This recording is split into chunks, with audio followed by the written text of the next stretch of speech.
Many years ago, there lived an emotional lady named Nana Afia Mensima.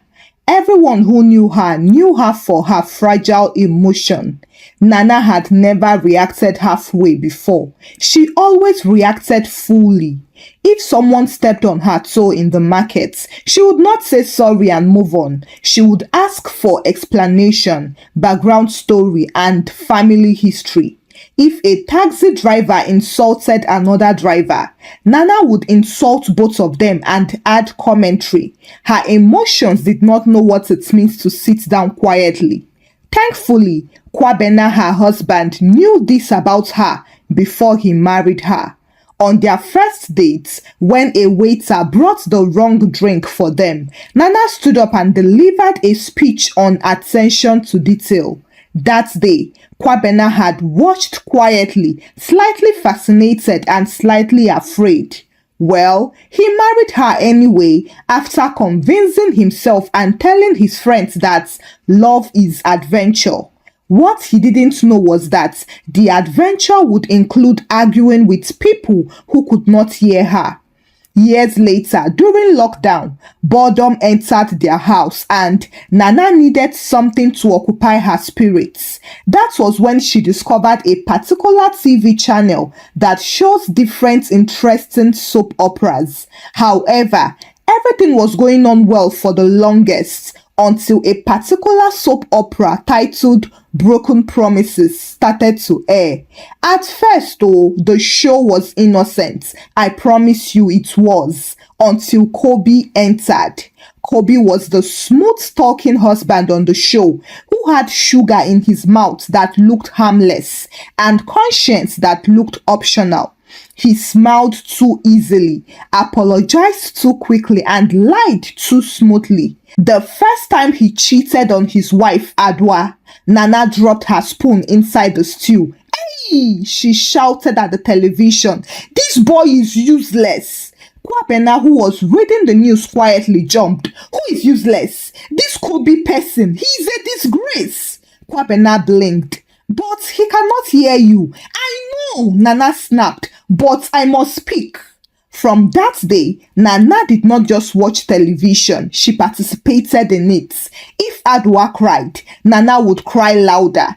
If Kobe lied, Nana would stand up and shout, "You think she's foolish? You think she cannot see you?"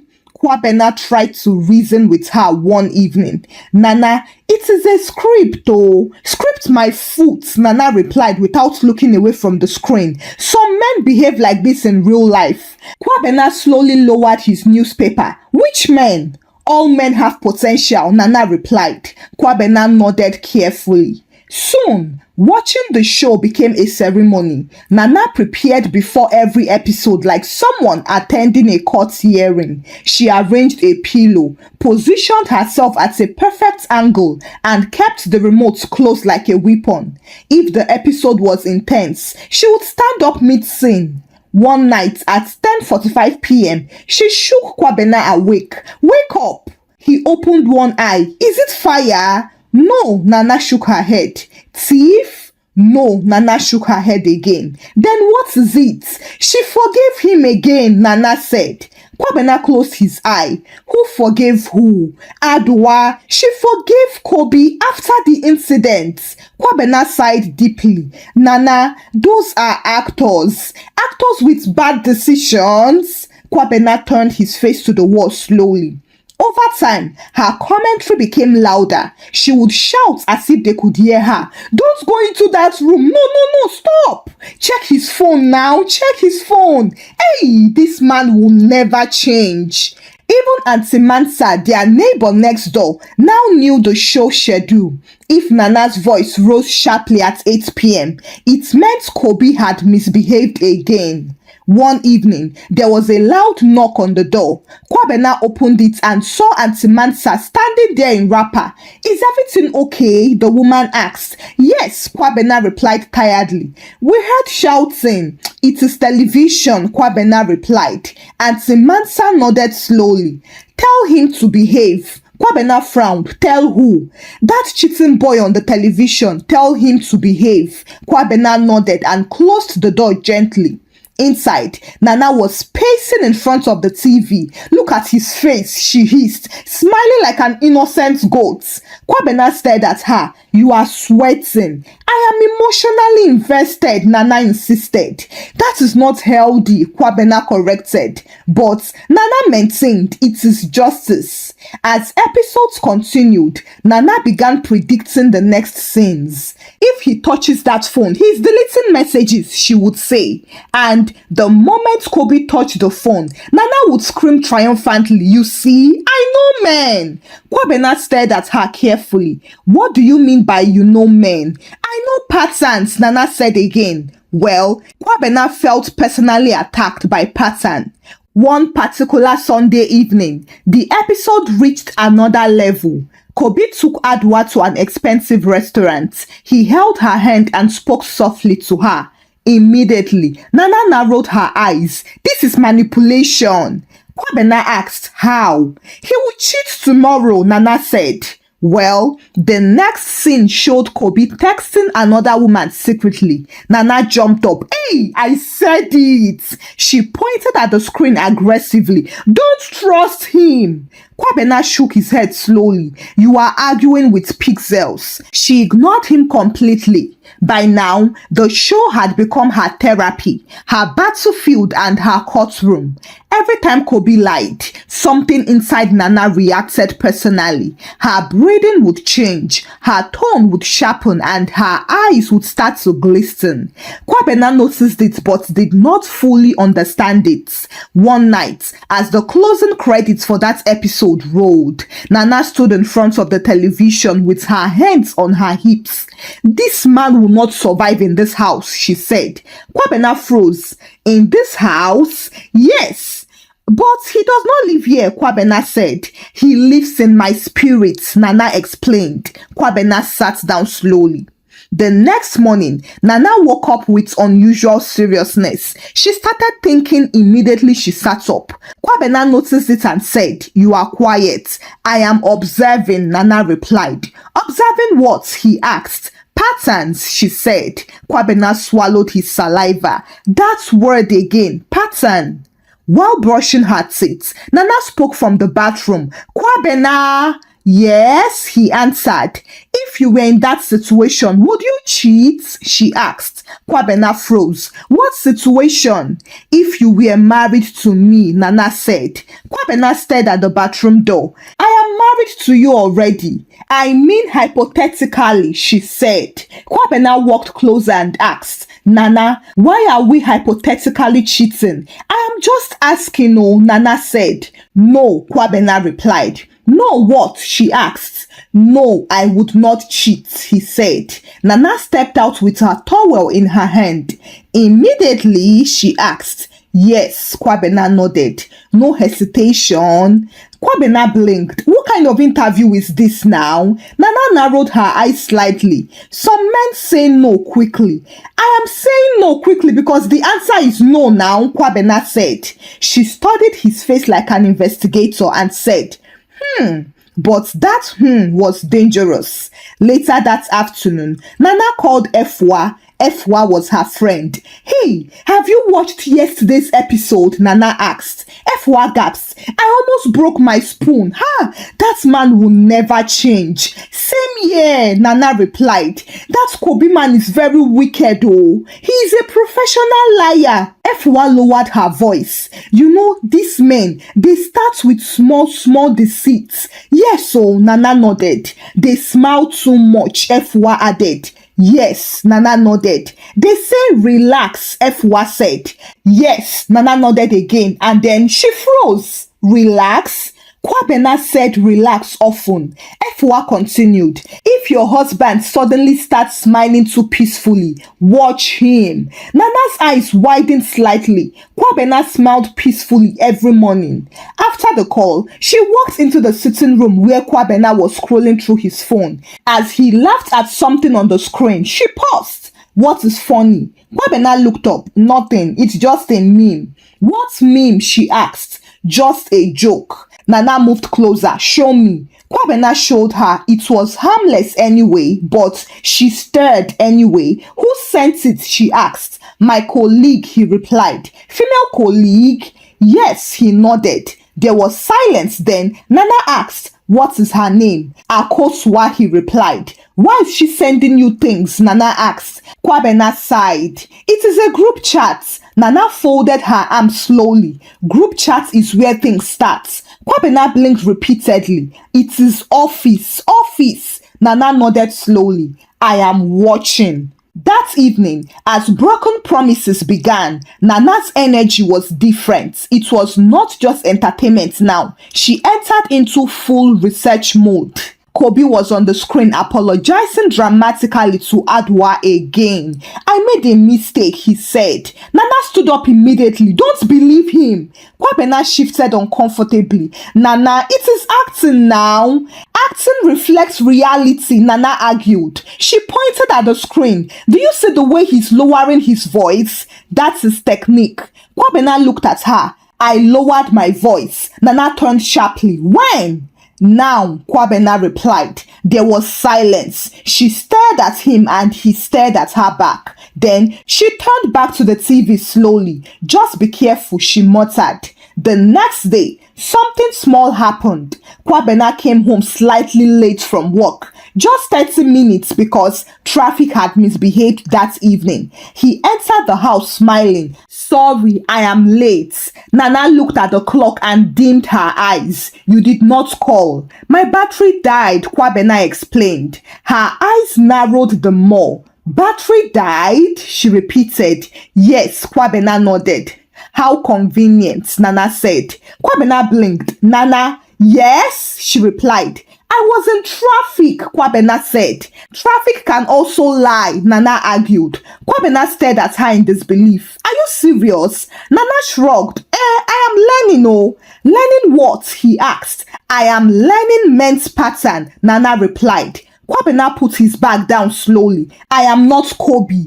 I did not say you are, Nana replied. But you're treating me like a case study, Kwabena said. Nana crossed her arms and replied, if the shoe does not fit, relax. That night, the arguments on TV became intense. Kobe denied everything and blamed Adwa for being insecure. Nana gasped loudly, insecure?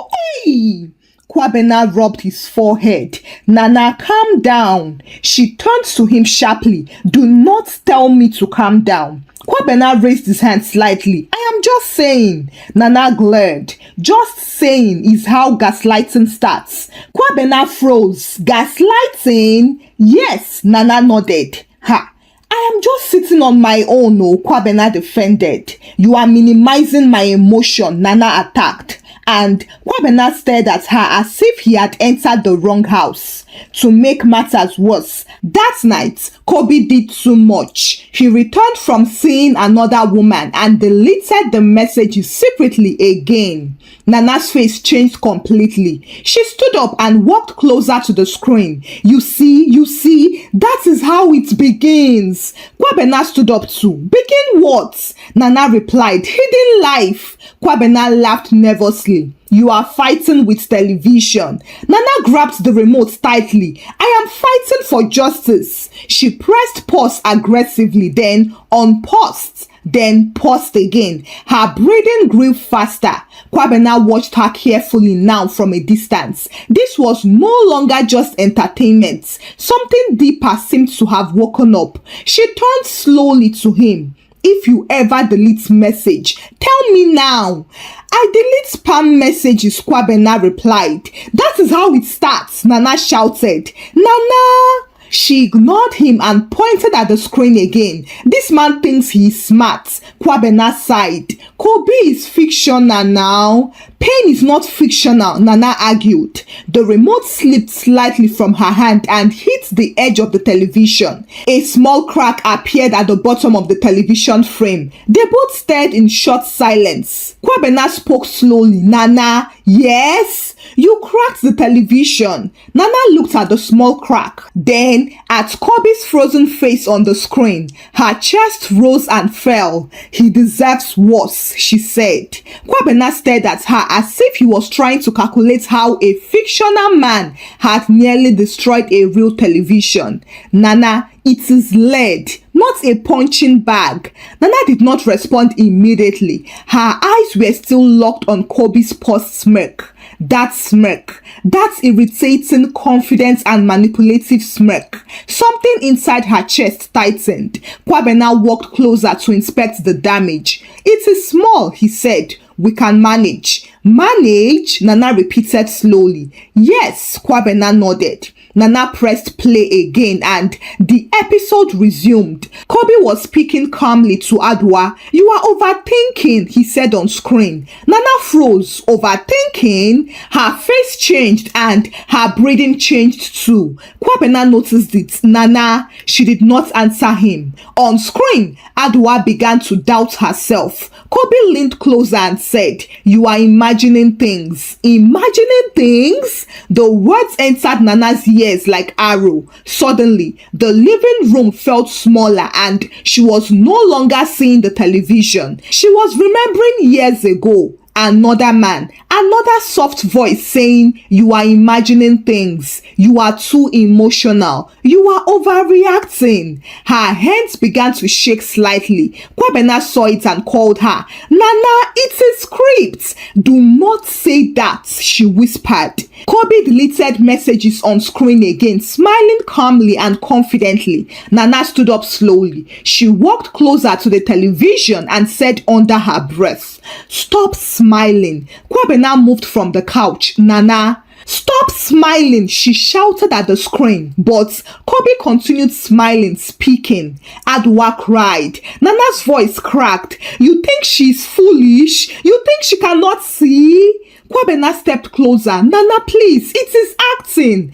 Acting my foot, Nana shouted. She grabbed the nearest throw pillow and threw it at the television. It bounced harmlessly. The smirk remained in Kobe's face and her anger rose higher. Leave him, she screamed at Adwa. But on screen, Adwa hugged Kobe instead. Nana gasped loudly. No! Kwabena reached for her arm. Nana, calm down. She jerked her arm away. Do not touch me. Kwabena froze. Nana's eyes were glossy now. She was not just angry, she was hurt. The episode intensified and Kobe raised his voice slightly. It's all in your head. Nana's chest tightened painfully. In her head? She remembered the night she confronted her former boyfriend years ago. She had found messages, but he had laughed and said, you are insecure. He even made her felt as if she was crazy. She had cried alone that night. She had swallowed the insult and had never fully released it. Now, Kobe's voice was echoing the same tone. Unfortunately, her body reacted before her mind could stop it. She grabbed the small decorative stool near the wall. Kwabena screamed, Nana! But she did not hear him. She heard the stool toward the television and it hit the target correctly. The screen shook violently. It tilted, slid off the wall and then fell forward. The sound of glass breaking filled the room. It was loud and shocking. Then silence followed. There was no more background music or dramatic soundtrack. Just broken glass on the floor. Kwabena stood frozen. His mouth was slightly open. Nana stood there, breathing heavily. Her hands were trembling. They both stared at the shattered screen. For a moment, neither of them moved. Then Auntie Mansa's voice echoed from outside. Hey, what happened? Kwabena blinked and quickly shouted, Nothing! Nothing broke? Auntie Mansa asked from outside. No, nothing, Kwabena replied. He looked at the floor again. Everything broke. Nana slowly sank to the couch. Her chest was still rising and falling rapidly. Kwabena looked at her in disbelief. You threw the stool. She did not respond. You broke the television, he said again. Still, she did not respond. He walked closer and crouched in front of her. Nana, her eyes were wet now. It was not about Kobe, she whispered. Kwabena's expression softened slightly. I know. She shook her head slowly. No, you do not know. It was that night. Kwabena frowned slightly. What night? Nana swallowed hard. The night he told me I was imagining things. He said it was all in my head. Kwabena's face changed. He had heard pieces of that old story before, but never the full depth. He made me feel crazy, Nana continued. He smiled as if nothing happened. She looked at the broken screen and said, Kobe smiled the same way. Kwabena exhaled slowly. So, the real issue was not even the soap opera. Kwabena sat beside her. You never healed from that. Nana wiped her face quickly. I thought I did. Kwabena looked at the shattered screen. See, you fought the wrong man. Nana looked away. I know. Outside, Auntie Mansa knocked again. Is everything okay? Kwabena stood up and quickly said, Yes. Are you sure? She asked. Kwabena replied, Yes. He turned back to Nana. The living room looked like a battlefield. Pieces of glass lay scattered everywhere. He rubbed his forehead slowly. This one is not small money. Nana nodded. I know. Kwabena looked at her and pointed. We will clean this mess. She nodded. He said, But Nana, next time, let us fight real issues, not lead. Now, if Nana had been in a normal mood, she would have replied with a sharp comeback, something like, the lead started it. But this time, she said nothing. Kwabena picked up a broom. Nana brought a dustpan and they started cleaning. From outside, Auntie Mansa's slippers shuffled closer. The woman didn't know how to give up. Knock, knock. Nana, Kwabena, I heard something. Kwabena froze. Nana whispered, Don't open. Knock, knock, is it thieves? Auntie Mansa called out again. Kwabena inhaled deeply and opened the door halfway. Auntie Mansa leaned in immediately like a news reporter. What happened? Nothing, Kwabena said. But she stretched her neck and saw the broken television. Hey! Her voice rose 3 octaves. Was it earthquake? Kwabena shook his head. No. Your generator exploded? She asked. No, Kwabena shook his head. She looked at Nana suspiciously. Then what happened? Nana cleared her throat and said, It was Kobe. Auntie Mansa blinked. Who is Kobe? The man on television. Auntie Mansa looked at Kwabena. He gave a small helpless nod. Auntie Mansa looked back at Nana. You broke television because of movie? It was not just movie, Nana muttered. At that moment, Auntie Mansa stepped inside fully without invitation. Hey, Nana, you need deliverance, so. Kwabena coughed gently.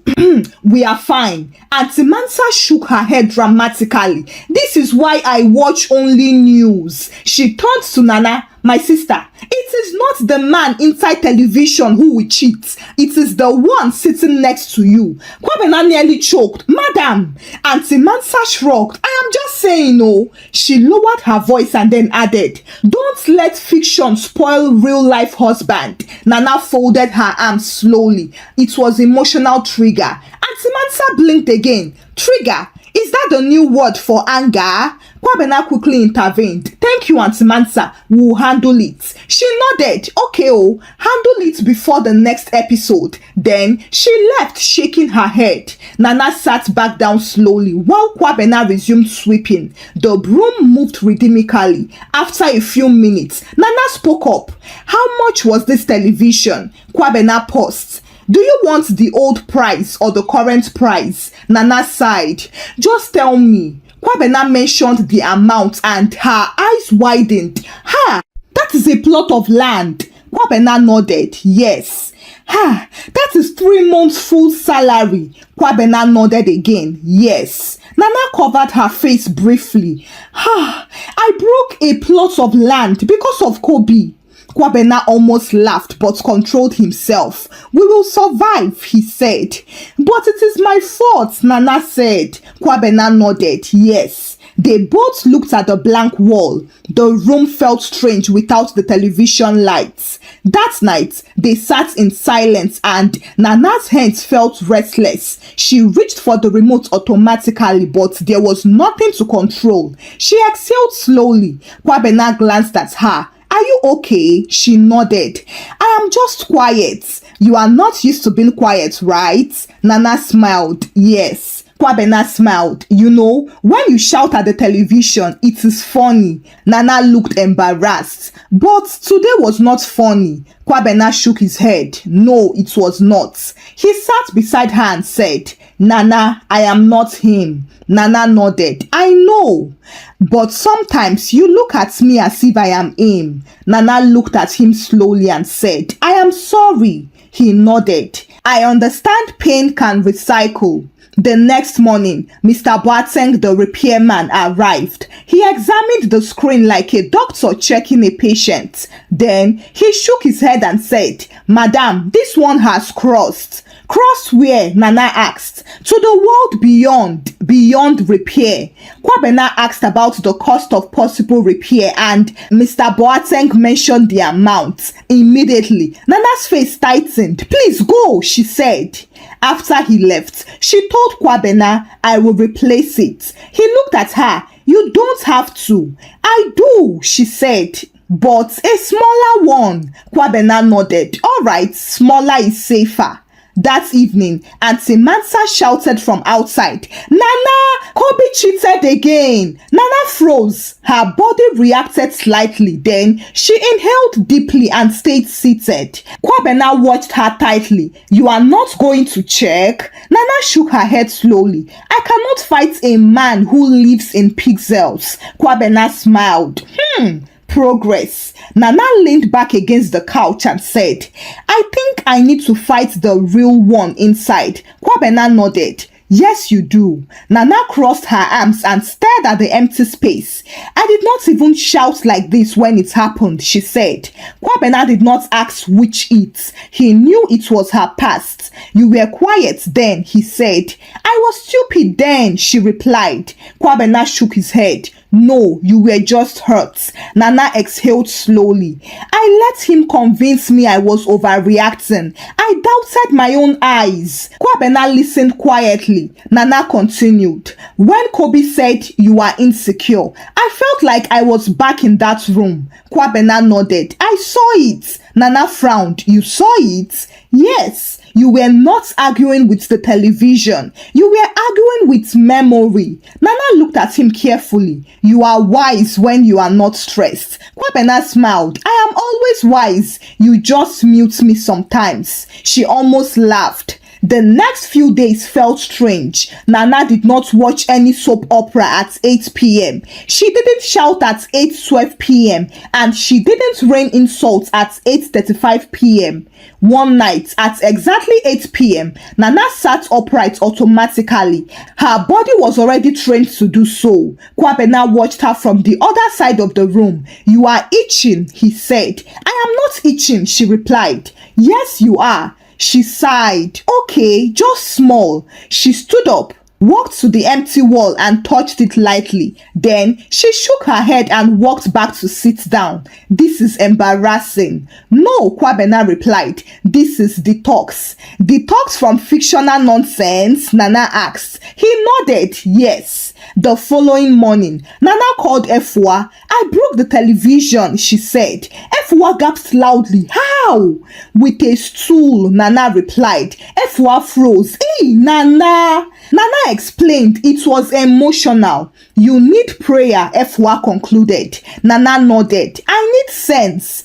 Efua lowered her voice. You know, sometimes we project what is not as what is. Nana nodded. I know. Efua asked, do you still think about that man? Nana nodded. Yes. Efua sighed. You never truly healed.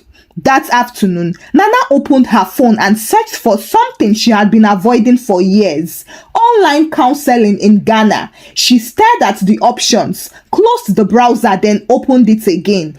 Maybe I am overdoing it, she muttered. Kwabena came from behind and said, you are not overdoing it. She jumped up. How do you always hear what I am thinking? Kwabena smiled. I am married to you, remember?